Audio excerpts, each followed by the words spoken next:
अस्सलाम वालेकुम, hello and welcome. Iqbal additional service से आज का जो हमारा लीगल लेक्चर है वो है conditional and unconditional withdrawal of the suit. Suit की कोई केस की कंडीशनल और अनकंडीशनल विड्रॉल किस तरीके से होती है आज हमने देखना है।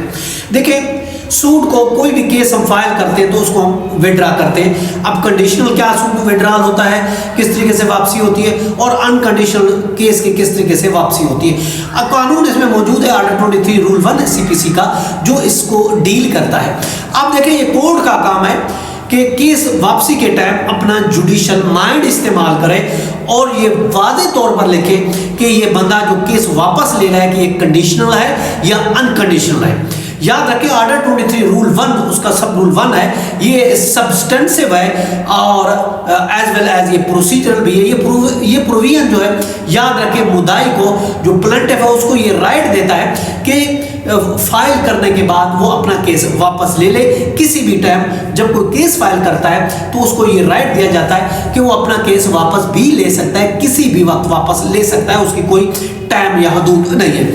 जब देखे कोई मुद्दाई, जब कोई केस फाइल करने वाला प्लेंटिफ है, वो ये दरखास्त देता है कि इस केस को सूट को तो कि मुझे ये केस वापस करने की इजाजत दी जाए और कि इसको डिसमिस एज विड्रॉन कर दिया जाए, तो ये कोर्ट की ड्यूटी है कि वो वापस करने के लिए जो ऑर्डर करे वो ऑर्डर क्लियर करे, कि वो देखे कि क्या ये केस वापस मशरूत हो रहा है या गैर मशरूत है, कंडीशनल है या अनकंडीशनल। और ये प्लेंटिफ का ये अपना हक है, वो अपना हक प्रॉपरली तौर पर या इम्प्रॉपरली तौर पर उसने वो इस्तेमाल किया है या नहीं दिया।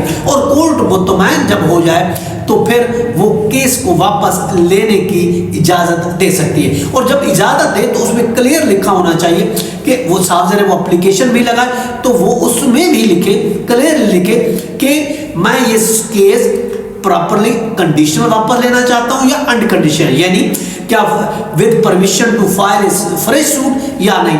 अगर उसने इजाजत ली कि मैं नए फाइल करने की मुझे इजाजत दी जाए, वो लिमिटेशन में आता है तो नया सूट फाइल कर सकता है। अगर वो उसको इजाजत नहीं मिलती या वो ये नहीं कहता कि मुझे नया सूट फाइल करने की इजाजत दी जाए, तो उस सूरत में वो केस जो है वो अनकंडीशनल, अगर case dismiss as withdrawn unconditionally हो जाता है तो उस सूरत में जो मुद्दाई है, जो प्लेंटिफ है, उसको फिर रोक दिया जाता है। वो सेम काज ऑफ एक्शन पर एक ही चीज के बारे में वो दोबारा केस फाइल नहीं कर सकता, ये याद रखें।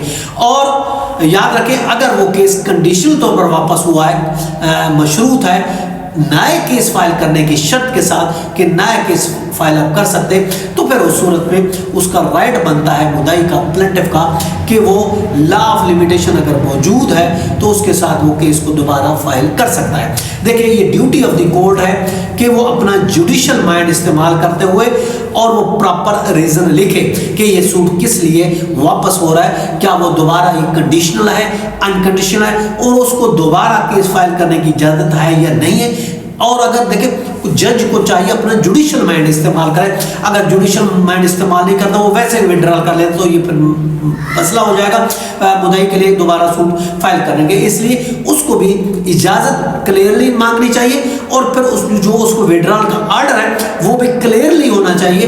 प्रॉपर उस जज को जुडिशियल माइंड इस्तेमाल करते हुए लिखना चाहिए कि ये क्या रीजंस हैं और क्या वो दोबारा फाइल कर सकता है, कंडीशनल है या फिर अनकंडीशनल। जैसे कि रूलिंग है 2025 PLD सिंध है, पेज 351, मोहम्मद आलम शर वर्सेस शहजाद वगैरह का ये केस था। ये था हमारा आज का लीगल लेक्चर। इसके साथ इजाजत, फिर मिलते हैं। अल्लाह हाफिज़।